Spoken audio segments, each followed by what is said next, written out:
bigla lang na mawawala. Sobrang grabe. Hindi ko talaga maisip na sobrang tanga ko. Grabe. Yun, Nay. Sorry. Sa tatay ko, na sobrang supportive. Sabi niya nga sa akin, huwag ko na daw intindihin yun. At tsaka dahil dun sa laptop na yun, gusto ko na i-share sa inyo. Doon ko lang ulit nayakap yung tatay ko.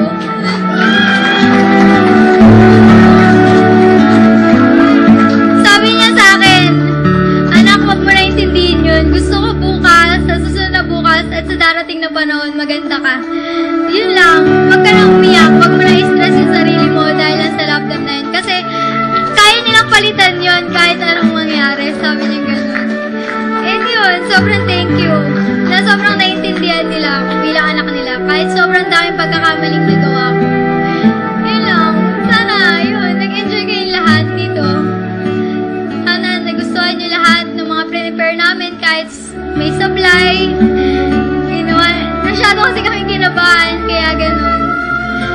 Gusto ko lang, dalawang bagay lang gusto kong magsabihin sa inyo. Thank you and sorry kung ano man yung mga nangyari. Yun lang, salamat. What a wonderful message from Nina. No, ngayon lang first time nating narisi Nina to open up this such kind of things. No, but sabi nga nila kahit gaano man kung ano man nangyari ng isang anak sa isang ina o sa isang ama, eh wala ibang mapaglalambot ng puso ng ating mga magulang kundi tayo din mismo na hihingi ng ating kapatawaran. So, ladies and gentlemen, may we call on the parents of Nina, Mrs. Lolit and Mr. Fernando. At this time, si Ate Lolit nagbigay kanina ng mensahe. Ferdinand pala. Sabi ko.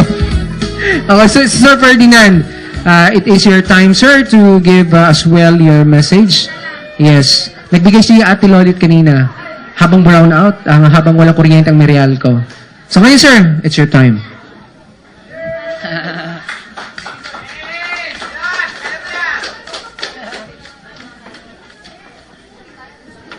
Kumanta na lang kaya ako.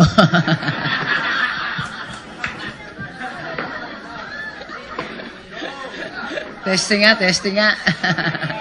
Ano ba ang sasabihin ko? Una, sa lahat po ng dumalo, taus-puso po kaming nagpapasalamat sa inyo.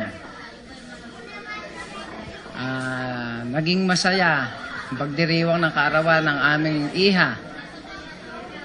At sa aking anak, sabi ko nga sa'yo, tuloy lang, mahal ka naman namin eh. Andito kami, nakasuporta. Ano man ang mangyari. Sa mga kumpadre at mga ninong dyan, sa lahat po, salamat po. Taos-puso po kami nagpapasalamat sa inyo. Kahit malayo kayo, sa utol ko, galing pa ng Baguio yan. Laguna. Sabi ko nga, ang bisita niya all over the Philippines pala eh. Doon siya, ganun siya ka-special. Mga bising tao yan, pero nandito sila. Marami silang obligasyon. Yung isa nga, ang ating kalay isa, hindi pa nagpupunta doon sa nanay, nagpunta na dito. Para lang maka-attend doon sa birthday ni Bunso. Ganon tayo kahalaga sa kanila. Kayo man, lahat tayo nandito. Adobo, kalahi, at hindi, kumpadre, kaibigan, lahat po, taos-puso po kami papasalamat yung kanyang mga classmate, yung mga friends niya. Salamat po sa inyo. Kahit ganito lang ang aming naihanda para sa inyo.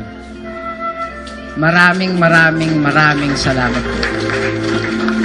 Sa susunod pong dibo niya uli, magkita-kita tayo.